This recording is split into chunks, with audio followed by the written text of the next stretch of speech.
Now, to formally welcome us to the lecture, it is my pleasure to now invite our host, Dr. Anane Agyei, Executive Director of the Busia Institute for Rural and Democratic Development. But before that, may I formally introduce him. Dr. Anane Agyei is a Ghanaian writer, scholar, historian, and public policy researcher whose work spans democratic development, political and institutional history, biography, leadership, cultural heritage, rural transformation, and international relations. He is Executive Director of the Busia Institute for Rural and Democratic Development and Chief Executive Officer of Right Excellence Ghana Limited. Through his research, publications, and institutional leadership, he advances informed public dialogue, historical documentation, civic education, and international scholarly collaboration. Ladies and gentlemen, please join me in welcoming Dr. Anane Agyei to deliver the welcome address. Thank you so much, Efe. To start with, Your Excellency, I have a message from our chairman, the board chairman, Honorable Kojo Ponkroma. He should have been here today to be the chair for this event. But something happened yesterday, and so he's not able to make it. And he has asked Lawyer Bernard to represent him. And I think we have a very able representative to sit in the chair for him. Thank you. Your Excellency, President John Agyekum Kufuor, former President of the Republic of Ghana and former Chair of the African Union. Our keynote speaker, the Honorable Dr. Matthew Opoku Prempeh, Vice Presidential Candidate of the New Patriotic Party 2024 and former MP and former Minister. I'm told we have representatives of the Ghana High Commission in the UK here. We welcome you. Our chairman, distinguished invited guests, representatives of the various media houses, ladies and gentlemen. On behalf of the Busia Institute for Rural and Democratic Development, I have the honor to welcome you to the 2026 Busia Institute Lecture. Today marks an important moment in the history of the Institute, as this happens to be the first edition of the lecture being held outside Ghana. Previous editions have been held in various parts of Ghana, including Accra, Sunyani, Kumasi, and Sekondi Takoradi. And each occasion we've had the chance of helping to widen the conversation across the country. And today London provides an international forum for the conversation and brings the Ghanaian and wider African diaspora into closer engagement with the Institute's work. We also warmly welcome the many people around the world who are joining us live through various digital platforms. Mr. Chairman, distinguished ladies and gentlemen, we have gathered with a clear purpose to examine an important tradition in political thought with particular attention to its African expression through the Ghanaian experience, and to do so with honesty, evidence, and intellectual independence. Our theme, Center-Right Political Thought in Africa, the Ghanaian experience, is familiar in political discourse, yet its historical development, philosophical foundations, and practical consequences have not always received the careful attention they deserve. Political traditions cannot be understood solely through party labels or the reputations of individual leaders. They must indeed be judged by the ideas they defend, the institutions they build, the manner in which they exercise public authority, and their effect on the lives of citizens. In the Ghanaian context, center-right thought has often been associated with constitutional government, personal liberty, private initiative, social responsibility, decentralized authority, and restraints upon the exercise of state power. This lecture provides an opportunity to examine those principles in their historic setting and consider their continuing relevance to governance and democratic development in Africa. And that principle speaks to the work of the Busia Institute. BIRD is a research, public policy, civic education, and leadership institution. We connect historical inquiry with the practical needs of public life. Our institutional tagline expresses that purpose, and that is researching the past, informing the present, shaping the future. As an institute, we recover evidence, interpret it carefully, and draw from it lessons for public judgment, leadership, and institutional development. The institute bears the name of Professor Kofi Abrefa Busia because his life and work provide an important point of entry into wider questions of constitutionalism, rural development, democratic leadership, public ethics, and the place of knowledge in governance. We honor that legacy through serious scholarship, open inquiry, and honest assessment of both achievement and limitation. The Busia Institute pursues this mandate through programs in leadership and public policy, international research, and knowledge exchange. As we will see shortly, we have a program called Democratic Heritage Initiative, in which we try to bring the youth of Ghana together to see historical sites and institutions that are connected to our history, and by so doing, imbue in them a strong sense of nationalism and commitment to national development. BIRD is committed to building an institution grounded in evidence, informed by history, and open to the rigorous examination of political ideas. We therefore welcome principled collaboration with universities, archives, research institutions, foundations, public bodies, private organizations, and individuals who share our commitment to knowledge, responsible citizenship, and democratic development. We are deeply grateful to His Excellency President John Agyekum Kufuor for his guidance and support as a life patron of the Institute. It is inspiring to lead a group that has the eminent statesman as your life patron. Mr. President, we are grateful.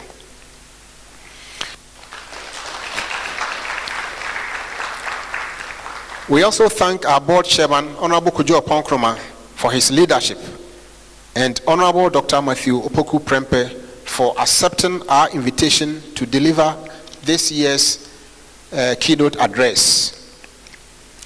I also acknowledge the members of the board, our teams in Ghana and the United Kingdom, our partners and supporters, and the management of the London Hilton on Park Lane for the media, and everyone who has helped in diverse ways in making this event successful. Mr. President, on this occasion, I want to single out two people who have been very instrumental in this. Mr. Utuo Echampong, who happens to be the YEF Secretary and the newly elected Secretary of the party MPP here in the UK, Mr. Kojo Redu Amwako. Your Excellency, Mr. Chairman, distinguished ladies and gentlemen, I should at this juncture mention that the Busia Institute is committed to helping in diverse ways to help Ghana and Africa rediscover the seeds of democracy sown by people like Dr. Busia years ago. And in keeping with our tradition, we want to say that whoever has helped in any way in ensuring the success of this event today will be honored with a special certificate. Ladies and gentlemen, let us listen for principles beneath the language, measure every claim against the evidence, and consider what Ghana's experience may contribute to the continuing development of African democratic thought.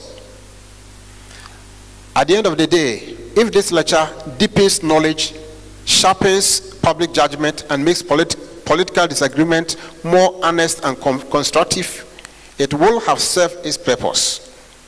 And on that note, I welcome you all once again. Thank you for coming.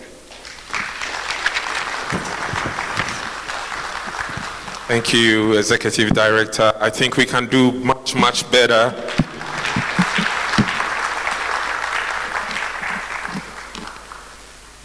I also want to acknowledge the team from the Ghana High Commission. We have the Minister, Councillor / Consular Welfare, Mr. Haruna Mahama.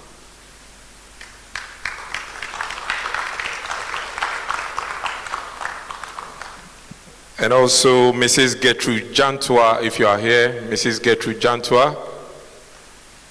Okay. We also have a proper MPP UK vibrant youth organizer. In fact, he served from 1994 to the year 2000. He's a two-term member of parliament for the good people of Kumau. Honorable Yaoba is here. Let's acknowledge him.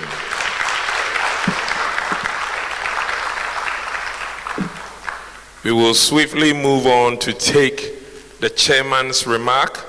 And today, my very own boss, Lawyer Bernard Owusu, is going to be our chairman. He is a senior partner and principal of BWF Solicitors.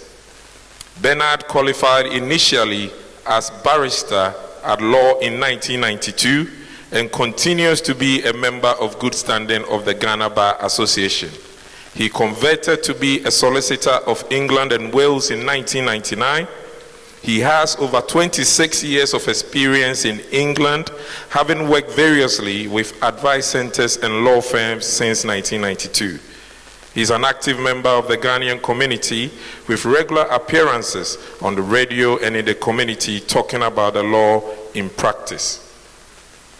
Bernard is an accredited panel member of the Law Society Immigration and Asylum Law Accreditation Scheme.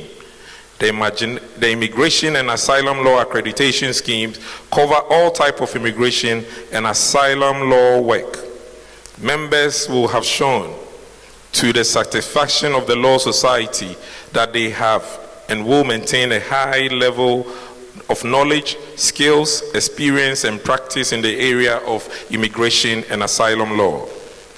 Be that in private practice or working for organization regulated by the Office for the Legal Services Commissioner, FEDAD. Bernard has assisted individuals and companies navigate their way successfully through the complex process of applying for work permits, family-dependent visas, naturalization, citizenship, and indefinite leave to remain. Bernard is also an accredited panel member of the Law Society Family Law Panel, the Family Law Accreditation Schemes, which covers all types of law with family work. Ladies and gentlemen, with a big round of applause, let's welcome our chairman for the occasion, Lawyer Bernard Owusu.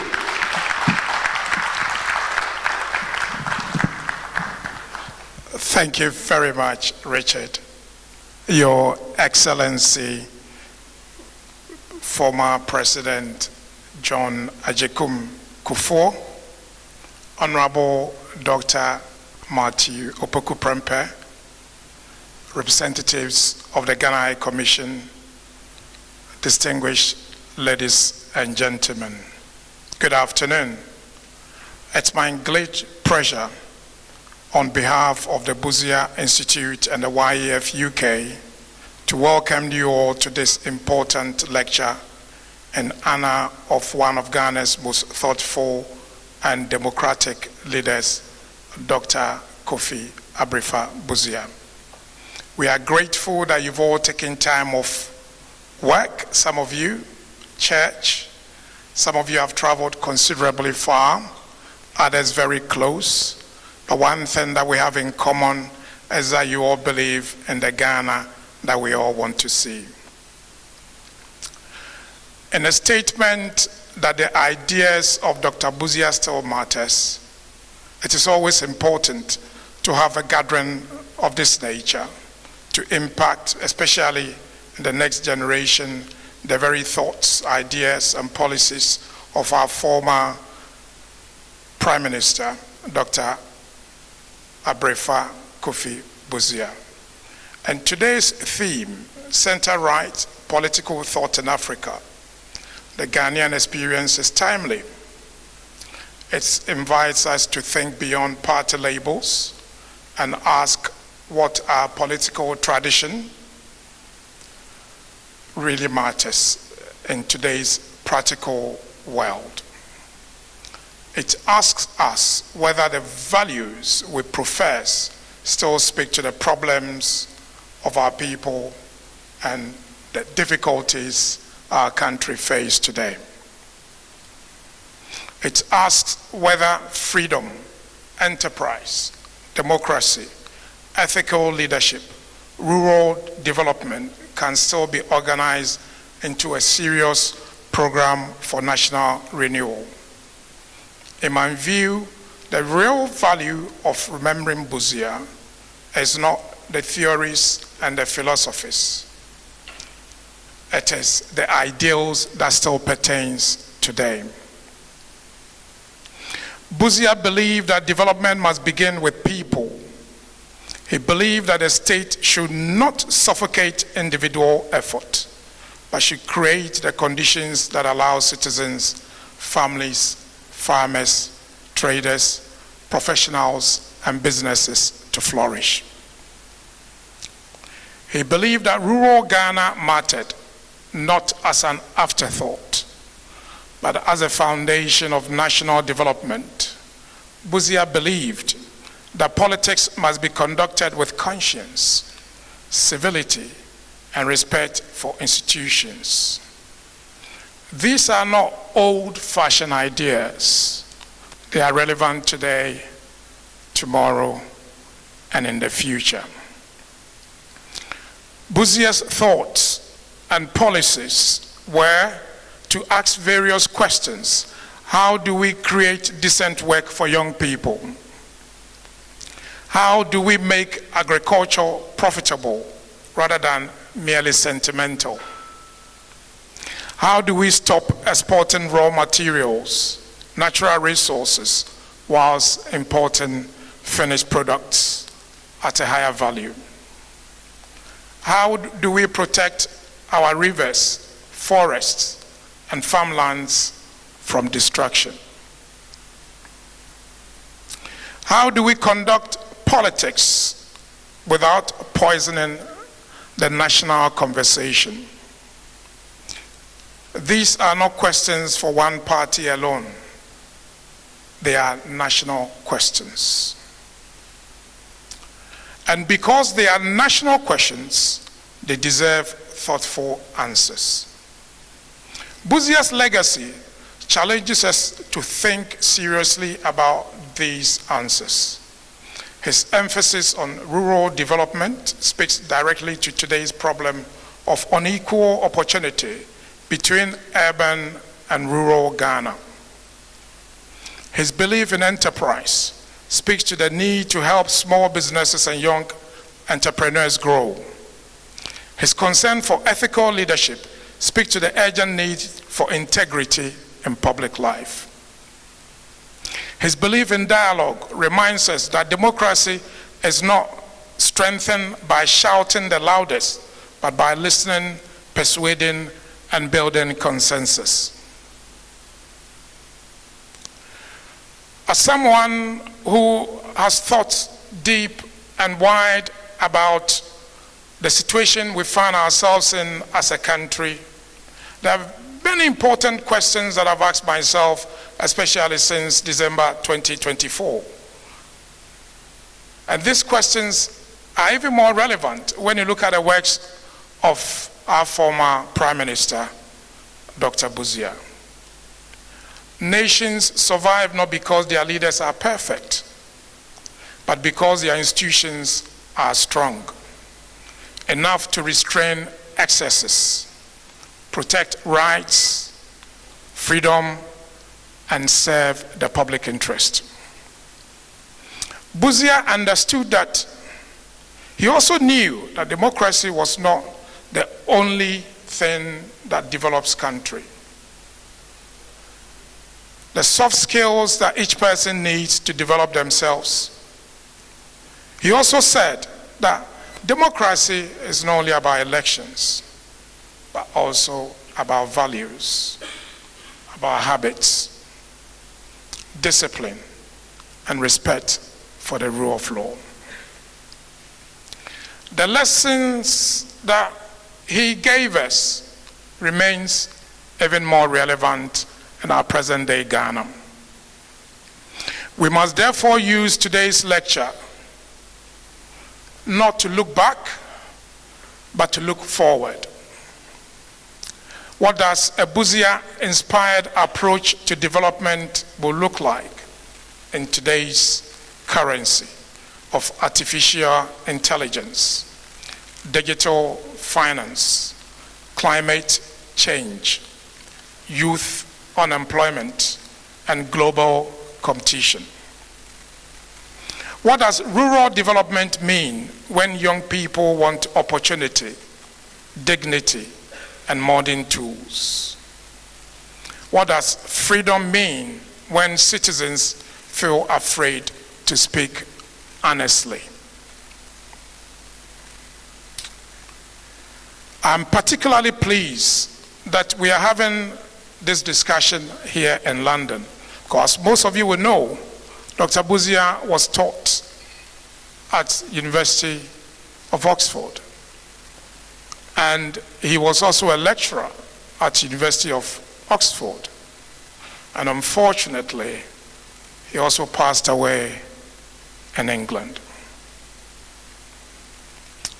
The Ghanaian diaspora has often supported Ghana through remittances, but our responsibility must go beyond sending money.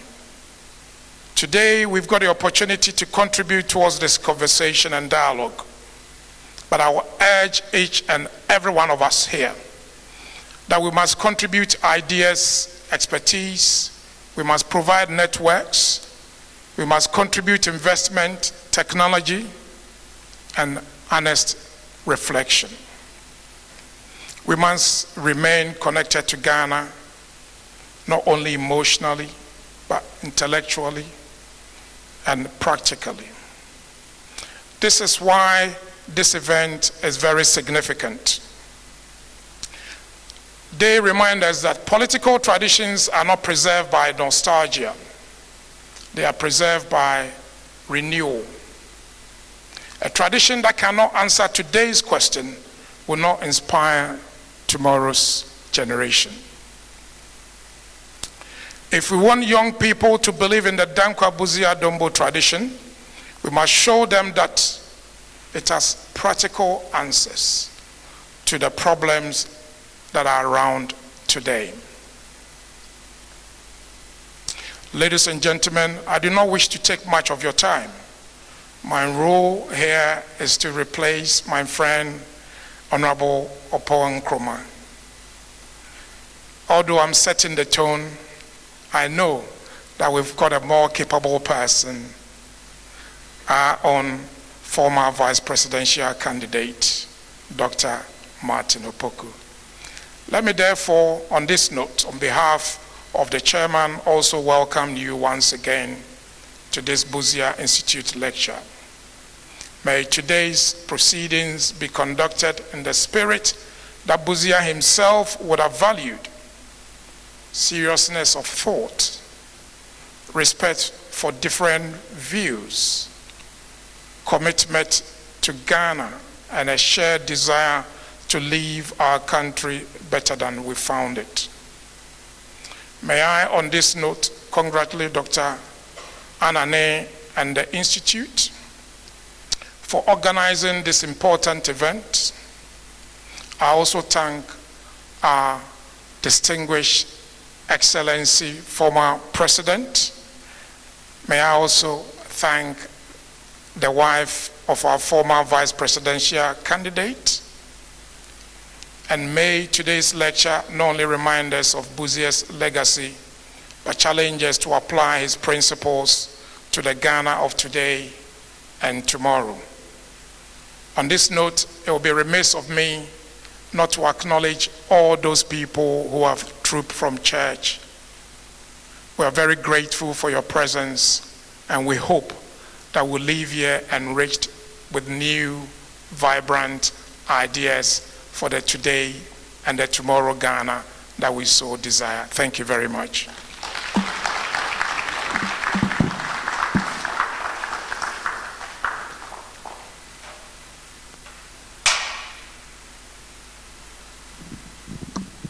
Thank you so much for that, Lawyer Bernard. We are going to welcome the Life Patrons Address, the Evolution, Democratic Practice, and Future of Ghana's Center-Right Tradition. It is a distinct honor to invite a statesman whose public life and democratic experience speak directly to the questions at the heart of today's theme. His Excellency John Agyekum Kufuor served 2 terms as President of the Republic of Ghana from January 2001 to January 2009. His administration consolidated constitutional democracy, sustained strong economic growth, and introduced major social interventions, including the National Health Insurance Scheme, which we are all very much enjoying to date, the Ghana School Feeding Program, and expanded access to basic education. Ghana also made significant progress in reducing poverty and hunger, achievements for which he has jointly awarded the 2011 World Food Prize. President Kufuor also provided influential regional and continental leadership as chairperson of ECOWAS and the African Union, contributing to peace-building efforts in Liberia, Sierra Leone, Cote d'Ivoire, and Kenya. At the end of his 2nd term, he peacefully transferred power to an opposition government.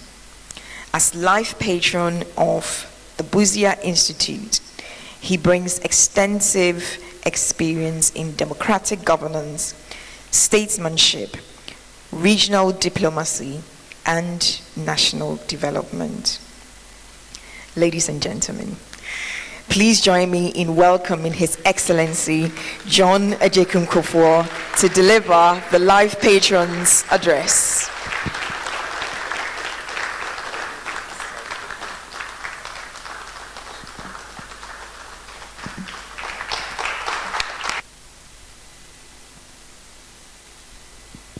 Mr. Chairman, my learned friend, Lawyer Owusu, our distinguished keynote speaker,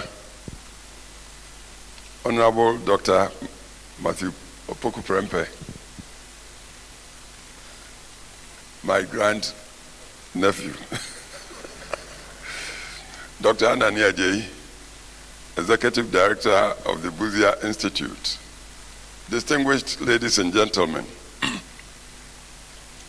I'm grateful as the life patron of the Busia Institute for the honor of addressing you on the theme of today's event, Center-Right Political Thought in Africa, the Ghanaian Experience, which invites us to examine a political tradition both as a body of ideas and as a record of conduct. The Institute's guiding words, and I quote, researching the past, informing the present, shaping the future, unquote, are well chosen. Our tradition, when I say our tradition, I'm talking of the Dankwa Busia tradition, has been described as liberal democracy and center-right.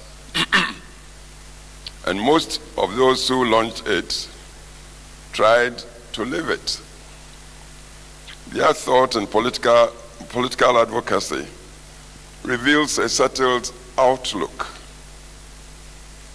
including constitutional government, liberty under law, a free press, respect for the dignity and initiative of the individual, private enterprise, social obligation, decentralization of government, and unwavering opposition to arbitrary rule. Our story, as a tradition, begins with the United Gold Coast Convention in 1947, the oldest political party in our nation's history. And with Dr. J.B. Dankwa, George Alfred Grant, R.S. Blay, William Ofurata, Edward Akufo-Addo, Obeche Bilamte, and Akua J as some of the pioneers. Dankwa, an intellectual and a politician, believed free press, and he was not only a lawyer and a philosopher, he was also a journalist. Free press was not a concession granted by government, but a condition of self-government itself. Dr. J.B. Dankwa articulated the tradition's policy as one that aimed at, and I quote him, liberating the energies of the people for the growth of a property-owning democracy in this land. That's our country, nation. With the right to life, freedom, and justice as the principles to which government and laws of the land should be dedicated. Unquote. From that root grew the Ghana Congress Party of 1952, itself a transformation of the UGCC.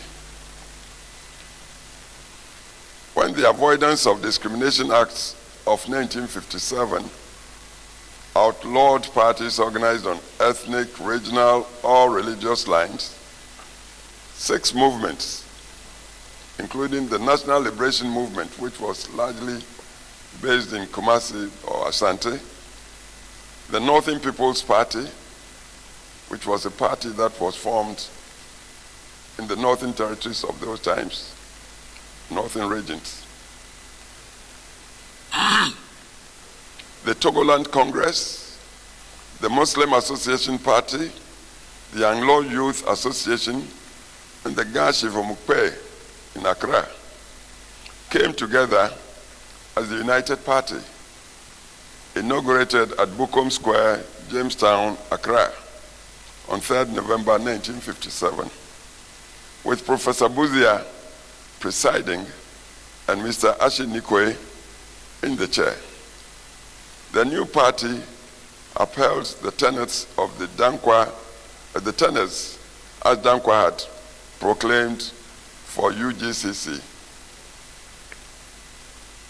From the composition of UP, it was evident that it captured the cultural and social traditions of the entire country, all the regions of the country, were in the UP.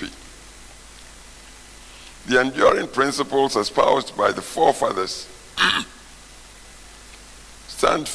stood for equality of opportunity, inclusiveness, individual potential, and sustainable national development, with the private sector as its engine of growth.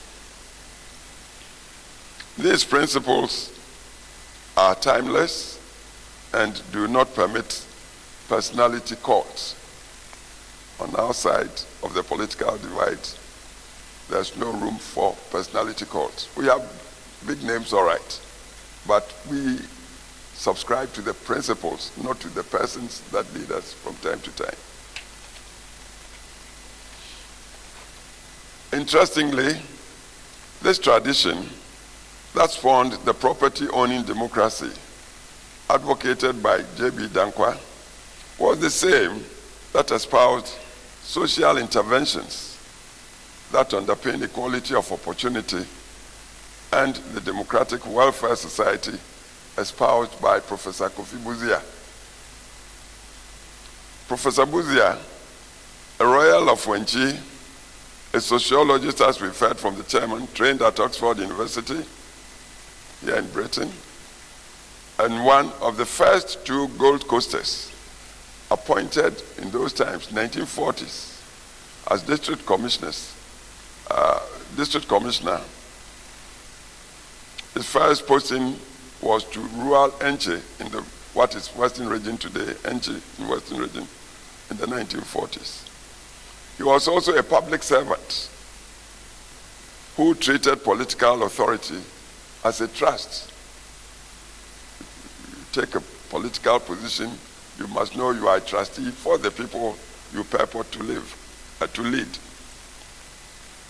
Professor Busia rejected the claims that democracy was foreign to Africa. And I quote him here, "The principles of democracy are universal. They can be adopted and applied by any nation that chooses to do so. They can be institutionalized in any culture." End of quote. His studies, he was an academic, of our traditional chieftaincy governance, proved the point at home, Gold Coast, Ghana, and which the principles of governance are inherited authority among our peoples was hedged about by councils, all the traditional councils we know of, customs, consultation, and checks, which could even lead to the dischulment of chiefs. If that's not democracy, what is it? So that was Busia's belief. He was a humanist who preached the equal worth of every individual. And his associates of those times, Professor Busia's associates of those times, believed in him. That was why they chose him as their leader of the United Party.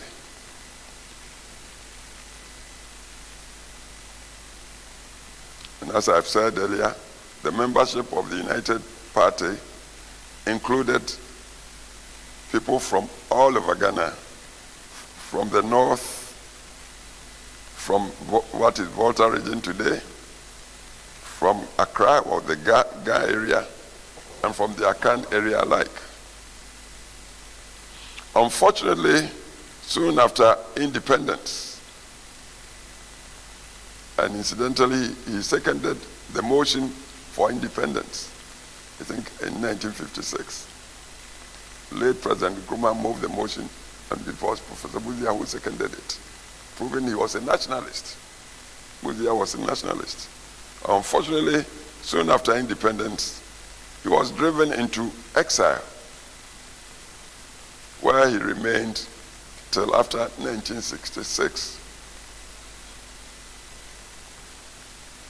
When the ban on party politics was lifted in 1968 or 68, 69, he led in forming the Progress Party. In fact, the party was born in his modest house at Odoko, and I happened to have been present. I was present there, and I'm proud to have been a founding member of the party, Progress Party.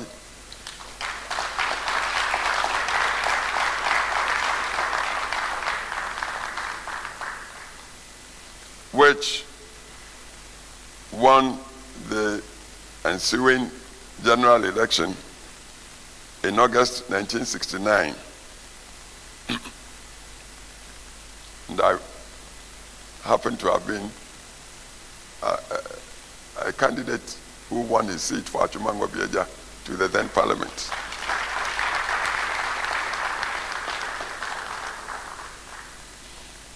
And of course, with the victory, Professor Busia became the Prime Minister of Ghana, the Second Republic, 1969.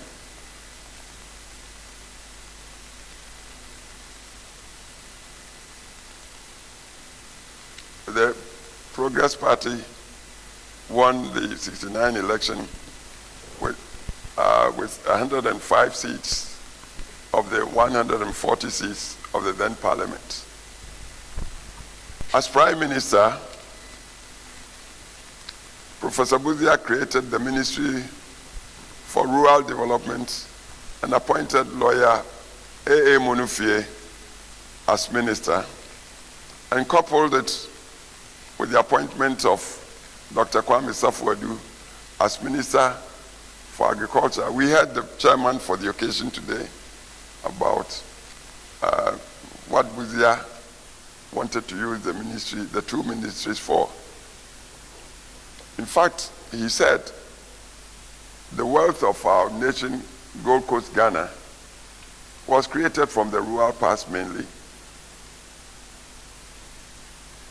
In terms of food, in terms of other natural resources, they all came from the rural parts. Unfortunately, as at the time he became Prime Minister, the rural parts of the country had been so poorly served that they were not included in the development that had been taking place since. So he decided to create the rural ministry. He really created it, and then appointed a scientist, medical doctor as Minister of Agric to modernize and mechanize agriculture for efficiency and to move agric from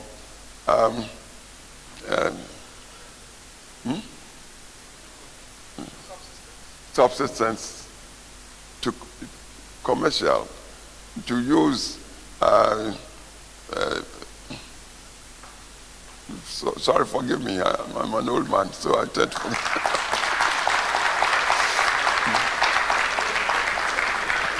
yes.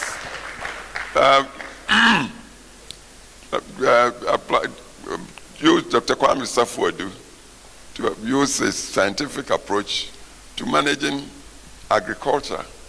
So we move from subsistence to efficiency, and also even to value addition to the value chain, to establish the value chain with agriculture. These were the motivations. And his idea was to couple rural development with agriculture to become the spearhead for the transformation of the country that he knew so well and that he envisioned. That's the justification. These days we hear of people talk of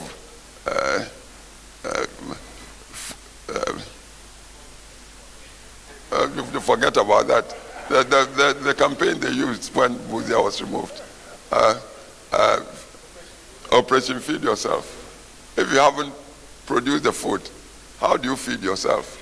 But Busia wanted to produce food abundantly, and even with the appointment of Safuadu, I remember when they launched the policy in Parliament, I was a member of Parliament then.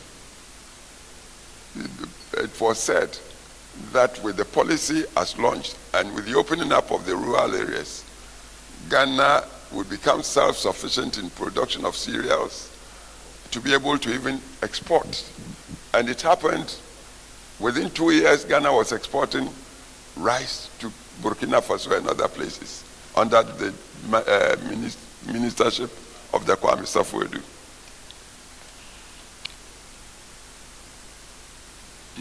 In fact,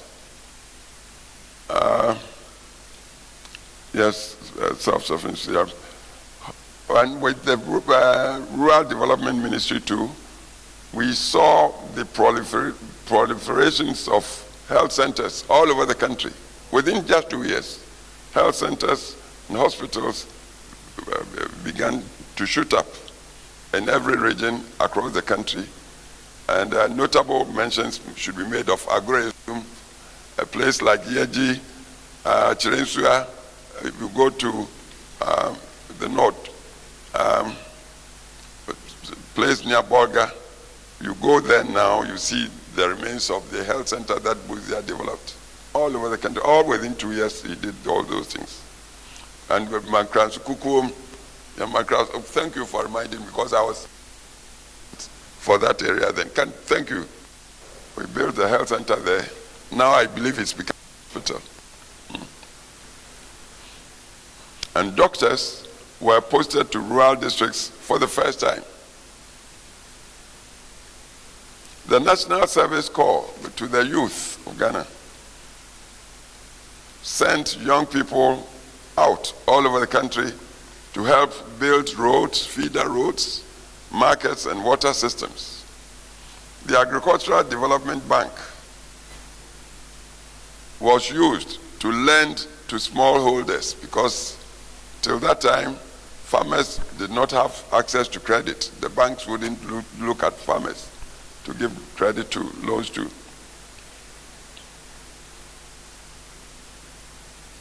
And also, rural women were trained at Medina. There was a training center for rural women.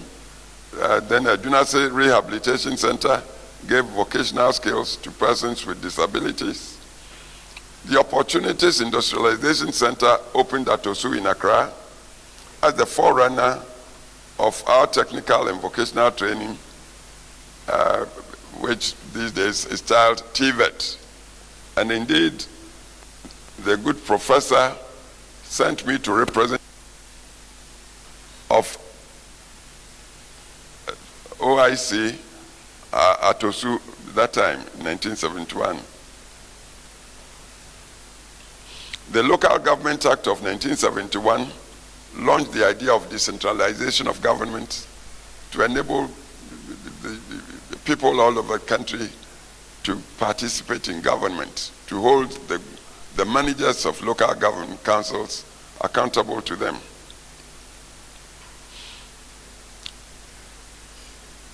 It is also worth reminding people, following the recent unfortunate flooding of our capital, Accra, that Professor Busia foresaw the danger and launched a major central sewage system project in Accra in 1970. In fact, he engaged an Israeli company to begin the work. The work was started in central Accra. Those of you who were born then, you would remember. To avoid the flooding that the floodlands of Accra were prone to suffer. Unfortunately, 1972 January, when Professor Busia was overthrown, the work with the sewage system was abandoned, and remained abandoned till as we speak. And this year, those of you who have been to Accra would see how our national capital has suffered. Busia foresaw the danger as far back as 1970 and tried to do something about it.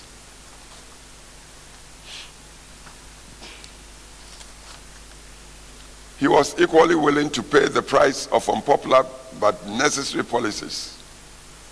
Through the Ghana Business Promotion Act,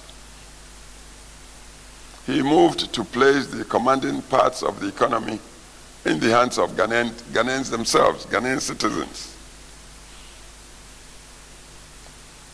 facing debt service that consumed 13 of every 100 cedis earned from exports, his cabinet, having already taken voluntary salary cuts, devalued the cedi by 44% in December 1971.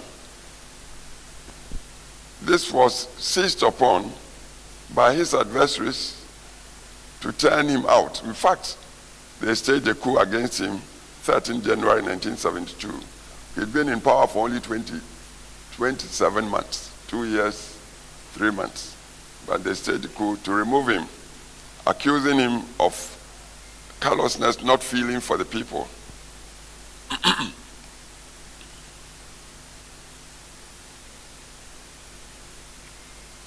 And this coup took place when he was abroad receiving treatment for his failing sight.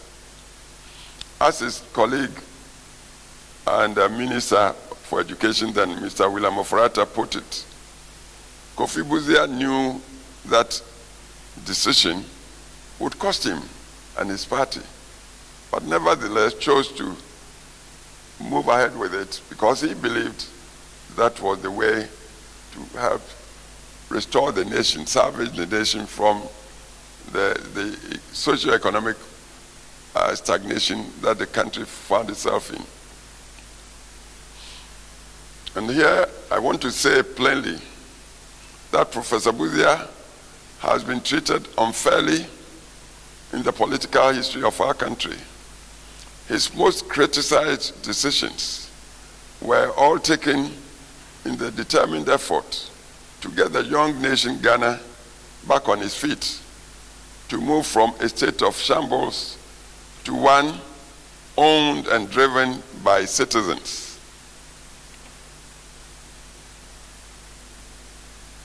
He was a selfless leader who sacrificed a great deal and asked little in return. His party tradition was then kept out of power for close to 30 years. He was removed from power 13 January 1972, and our party, our tradition, was not given any chance to come to power till the year 2000, when the people of Ghana voted to return a successor party of the same tradition, the NPP, to power, 2001. As destiny would have it, it fell on me as Busia's protege to lead the party into the new government, 2001.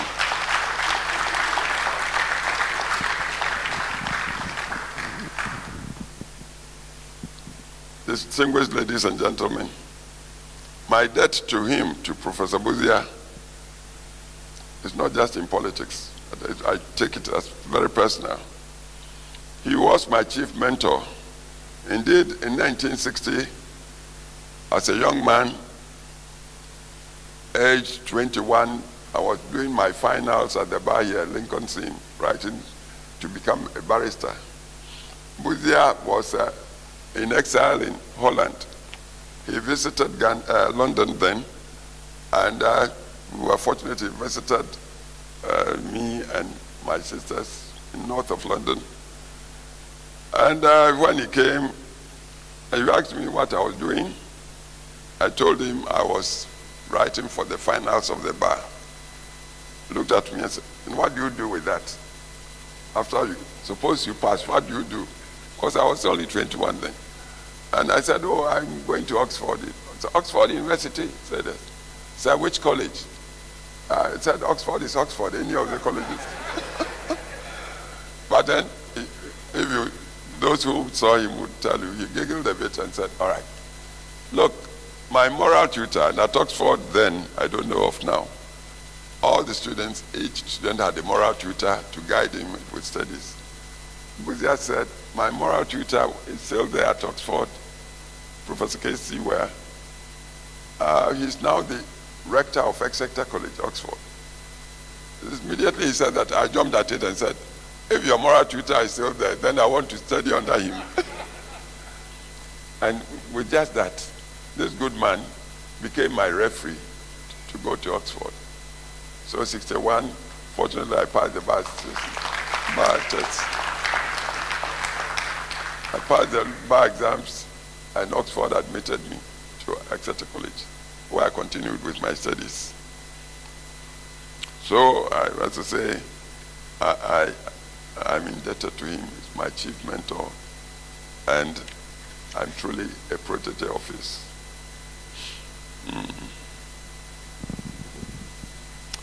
And then, again, as I said, as destiny would have it, 9 years later, I had returned to Ghana, young man, lawyer, then managed Kumasi City. But then the general elections came. Professor Busia formed the PP. I became a founding member. And when we won the election 69, he sent to me, he sent a colleague to me to ask what I wanted to do in his government. Well, the man went with my wishes to the Prof, and Prof sent a message back telling me, I appoint you the Deputy Foreign Minister of Ghana. And I was only 30 years old.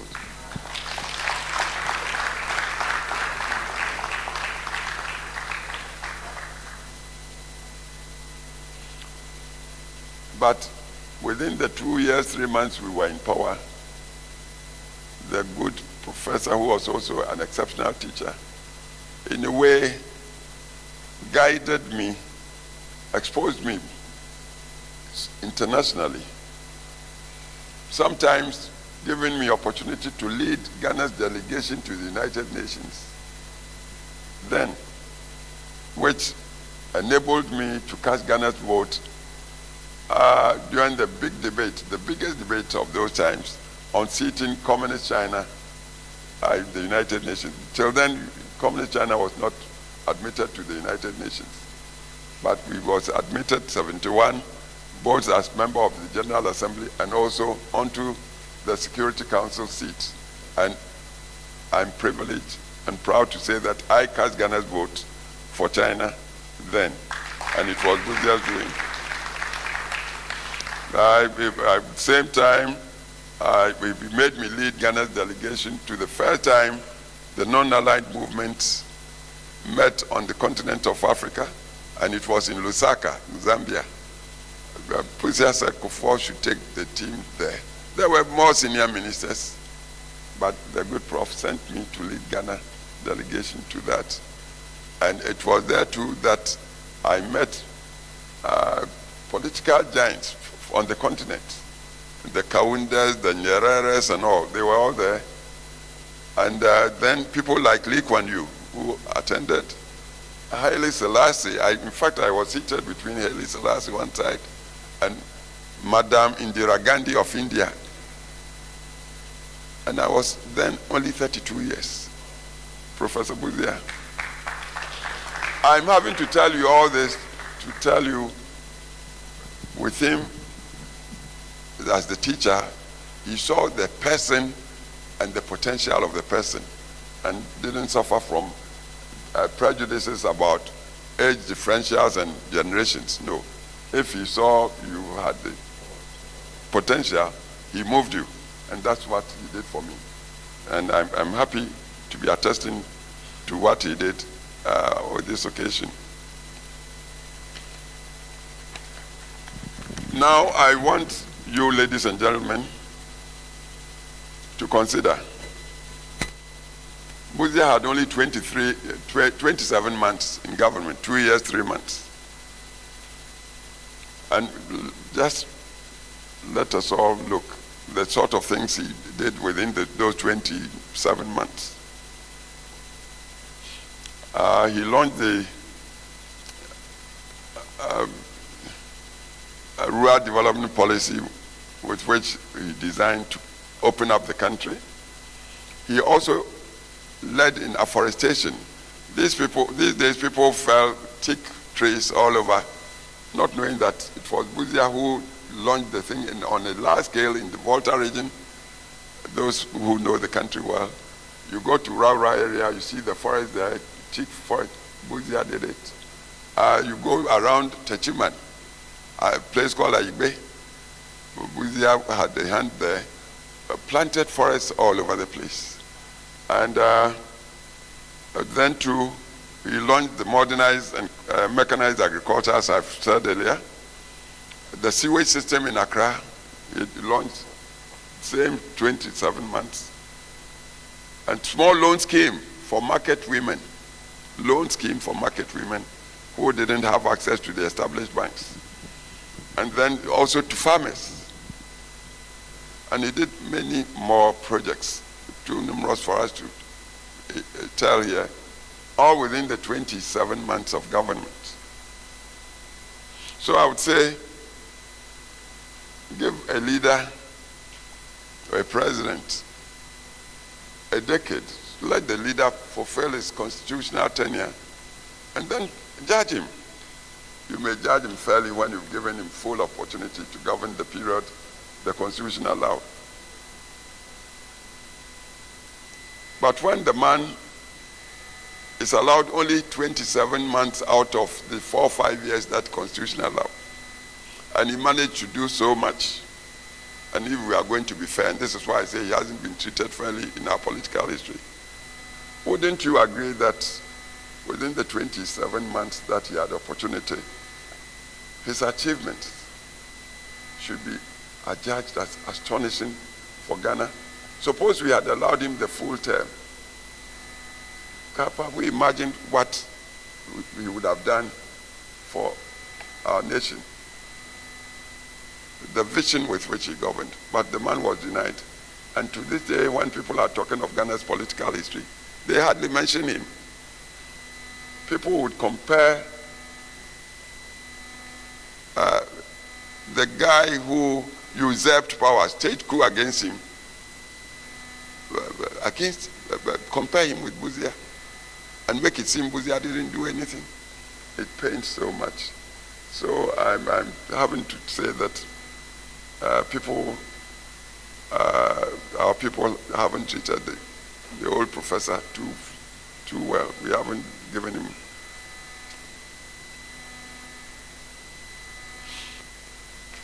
And even with all of that, and then let me come to our times. And then the long wait. We were pushed into the wilderness for the ensuing 30 years or so, from 72 January to 2001, when I assumed office as president in Ghana, 2001. The tradition, our tradition, as I've tried to tell you, from Dankwa through Busia till us,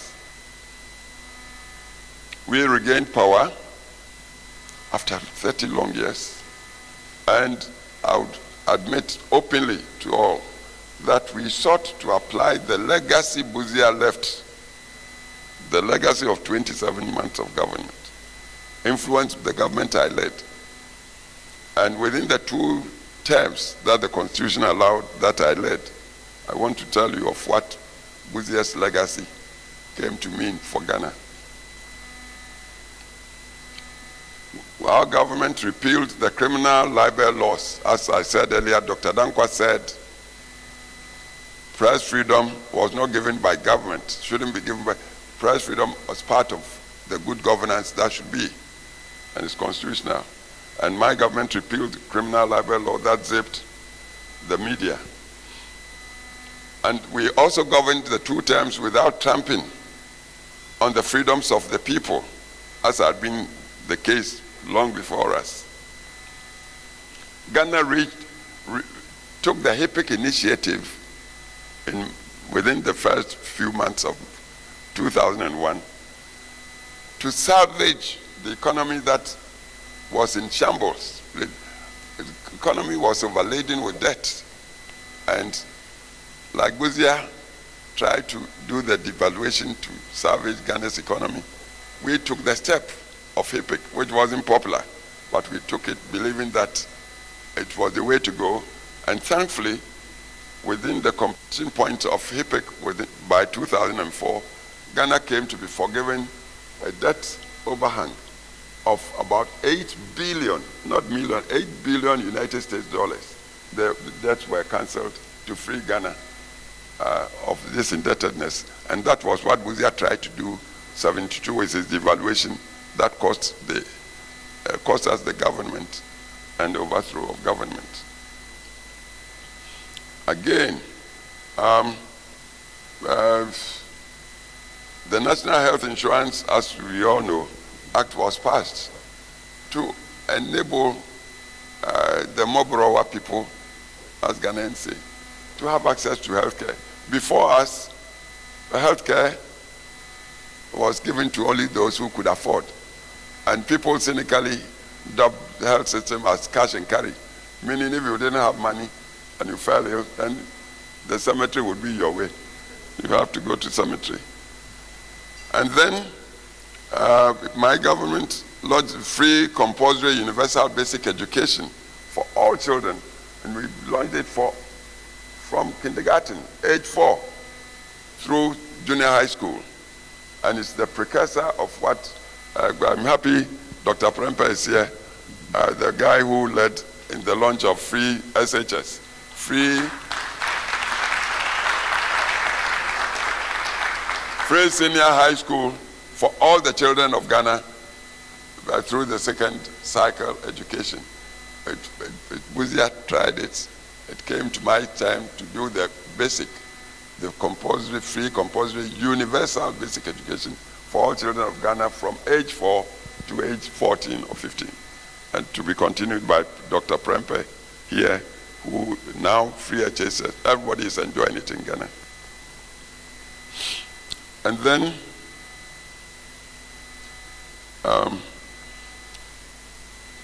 the Millennium Challenge Compact. America gave it to Ghana for good governance. Yes. And that entitled Ghana to a grant of $547 million US. We used it to modernize, again to commercialize agriculture. We picked 36 districts all over the country to use, and then do the infrastructure.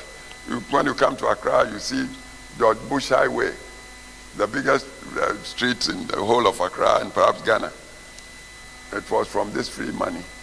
And it was Busia's legacy as foundation that enabled us, my government, to do it for Ghana.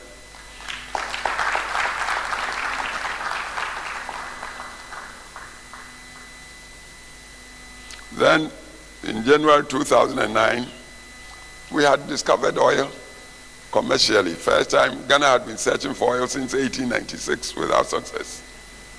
We got it in our time, and everything was working so well, even in the teeth of the financial crunch around the world that broke economies all over, including even the United States. Little Ghana's economy was still prospering. The GDP growth of that year was 8.4%. And cocoa was also prospering. In fact, 2001, when we took power, the produce of cocoa was only 340,000 tons. Why? Because the farmers had felt so cheated. The government before us took about 70% of the international price and gave the farmer only 30%. So by 2001, the farmers had started cutting down their cocoa trees. When we came in, and because we inherited a legacy that respected the farmers, we said, no, we should change the ratio, give the farmer the bigger share for the state to take the smaller share. So we gave the farmer 60%. And then sprayed all the cocoa farms indiscriminately. We didn't discriminate on party lines or anything. We sprayed all the farmers' farms with pesticides and also subsidized fertilizers for them. And within 4 years, by 2005, the crop jumped from a low of 340,000 tons to over 700,000 tons. All-time record. From the 1920s, cocoa, Ghana hadn't produced cocoa as voluminous as happened in 2005. So 2006, my government was able to predict that we continue like that. By 2010, Ghana would exceed the 1 million ton produce, and it happened in 2010. And as I say, part of Busia's legacy.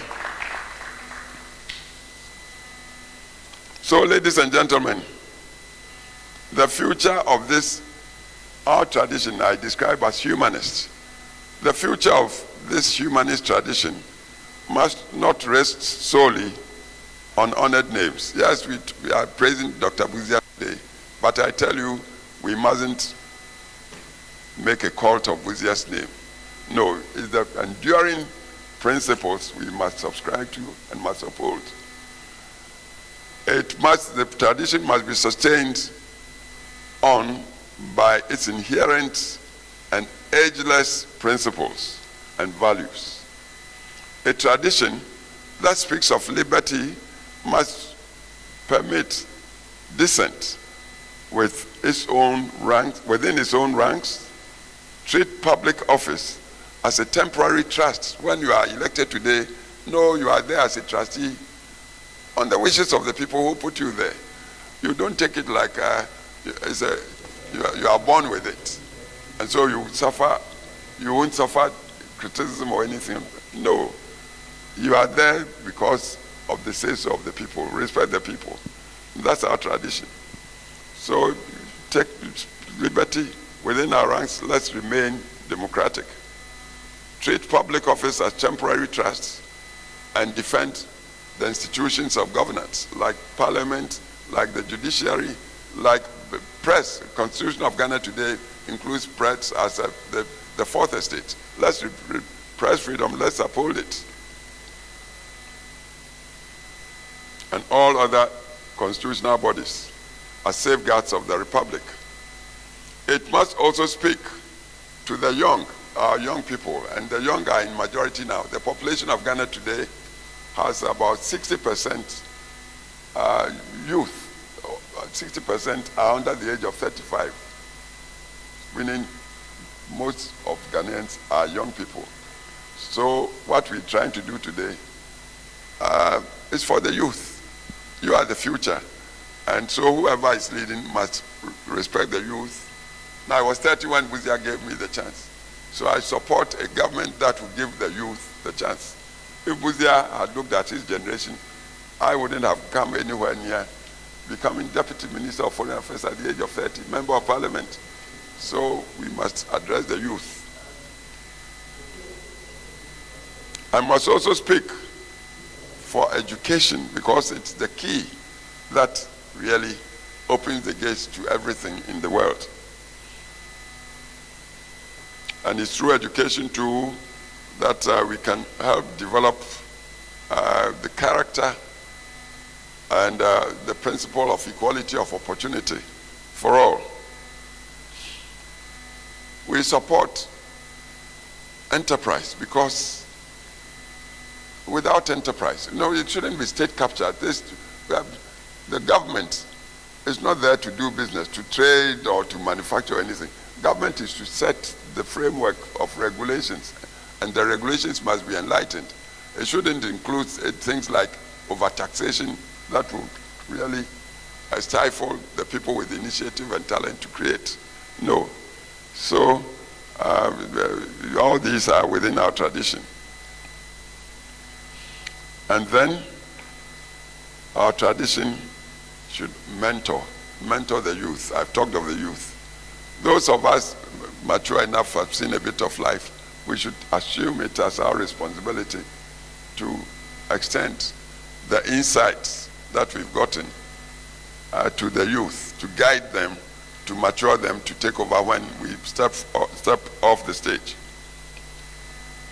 Busia reminded Ghanaians that, and I quote him, "Those who have freedom can best preserve it when they use it responsibly and accountably, with concern and consideration for others." That's Busia's quote, what I've just said.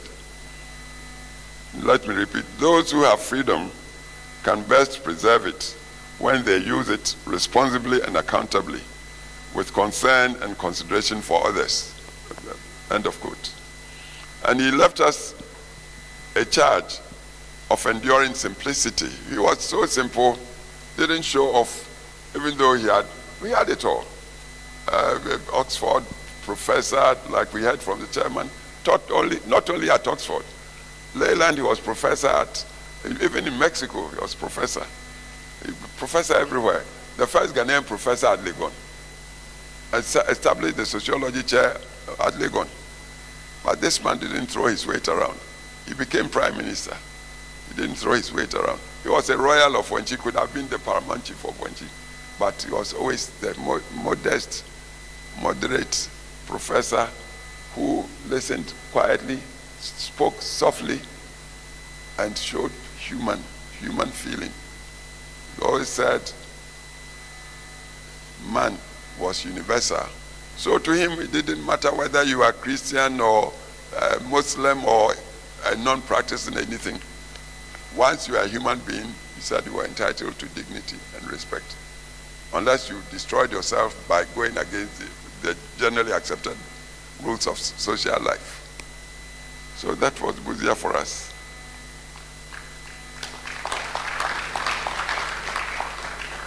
And he also, I quote him again, he said, let us, all of us, resolve to dedicate our talents and our lives to the service of others. You know. So I say, in conclusion, may we honor the intellect and courage of J.B. Dankwa, the vision and sacrifice of Busia, and the service of all who sustained constitutional democracy through difficult years, and Ghana has had quite a few difficult years. Remembering that an opponent, political opponent, remains a fellow citizen, is a fellow human, and that a temporary majority does not own the republic. That you've got majority even by landslide today doesn't mean the country has become your private property.